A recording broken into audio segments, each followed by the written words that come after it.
Suez கால்வாய்க்கு மாற்றாக புதிய கால்வாயை உருவாக்க திட்டமிட்டு காசா மக்களை வெளியேற்ற திட்டமிட்டிருக்கிறதா இஸ்ரேல்? விரிவாக பார்க்கலாம் இந்த செய்தி தொகுப்பில்.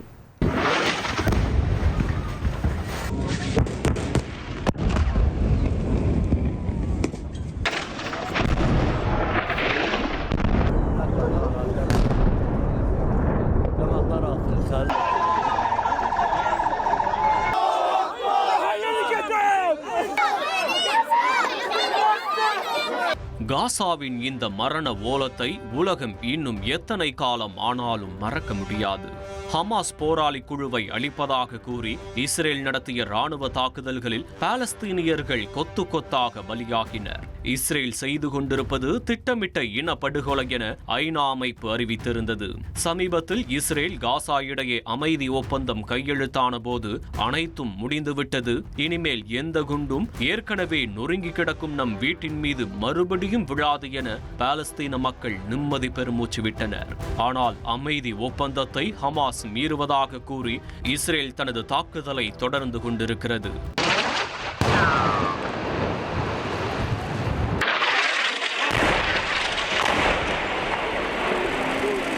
சுதந்திர பாலஸ்தீன நாட்டை கோரும் அம்மக்களின் கழுத்தை இஸ்ரேல் நெரிப்பதற்கான காரணம்தான் என்ன?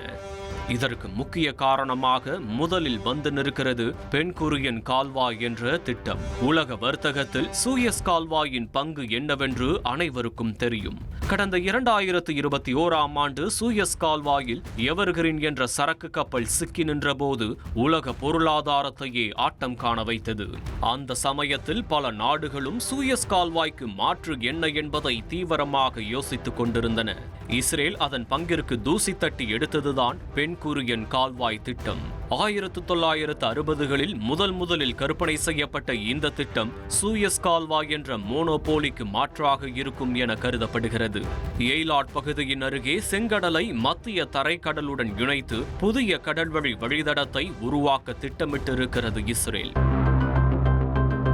சூயஸ் கால்வாயில் ஒரு வழி பாதை தான் இருக்கிறது. ஆனால் பென்குரியன் கால்வாய் 2 வழி பாதைகளுடன் திட்டமிடப்பட்டிருக்கிறது. இதன் மூலம் கப்பல்கள் காத்திருக்க வேண்டிய நிலை உருவாகாது. பென்குரியன் கால்வாயின் அளவும் பெரிதான வகையில் திட்டமிடப்பட்டிருக்கிறது.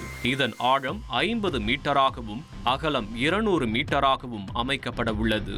ஆனால் சூயஸ் கால்வாயின் அதிகபட்ச ஆழம் 24 மீட்டர் மட்டுமே. இந்த கால்வாயை சுமார் 3 லட்சம் பணியாளர்களை பயன்படுத்தி 5 ஆண்டுகளுக்குள் கட்டி முடிக்க திட்டமிட்டிருக்கிறது இஸ்ரேல். இதன் திட்ட மதிப்பு 16 பில்லியன் அமெரிக்க டாலர், அதாவது இந்திய மதிப்பில் சுமார் 1.43 லட்சம் கோடி ரூபாய். இவ்வளவு முதலீடு செய்வதால் பென்குரியன் கால்வாய் மூலம் வருடத்திற்கு 53,000 கோடி ரூபாய் வரை லாபம் சம்பாதிக்கலாம் என கணக்கு போட்டிருக்கிறது இஸ்ரேல். அதோடு இந்த கால்வாயின் இருபுறமும் சுற்றுலாவை மேம்படுத்தவும் திட்டமிட்டிருக்கிறது.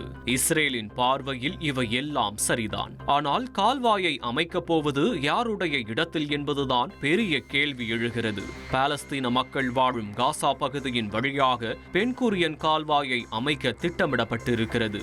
கடந்த 100 ஆண்டுகளாக பாலஸ்தீன மக்களின் நிலங்களை கொஞ்சம் கொஞ்சமாக இஸ்ரேல் அபகரித்ததாக கூறப்படும் நிலையில் மொத்தமாக அவர்களை வெளியேற்றும் நடவடிக்கையாகவே இந்த கால்வாய் பார்க்கப்படுகிறது. கால்வாயின் இருபுறமும் சுற்றுலா பகுதிகளை அமைக்கும் இஸ்ரேலின் நடவடிக்கை பாலஸ்தீன மக்களை வெளியேற்றும் நடவடிக்கையாகவே பார்க்கப்படுகிறது. சில மாதங்களுக்கு முன் காசாவை சுற்றுலா பகுதியாக சித்தரித்த செயற்கை நுண்ணறிவு வீடியோ ஒன்றை அமெரிக்க அதிபர் ட்ரம்ப் வெளியிட்டிருந்தார். இதையெல்லாம் பார்க்கும் உலக அரசியல் வல்லுநர்கள் பென்குரியன் கால்வாயை பாலஸ்தீன மக்களை வெளியேற்றும் வழியாகவே இஸ்ரேல் பார்ப்பதாக கூறுகிறார்கள்.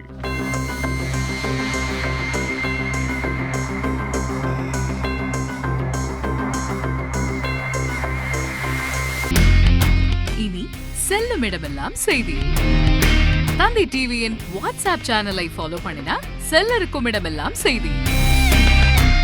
இதோ QR கோட் இப்பவே ஸ்கேன் பண்ணுங்க, ஃபாலோ பண்ணுங்க.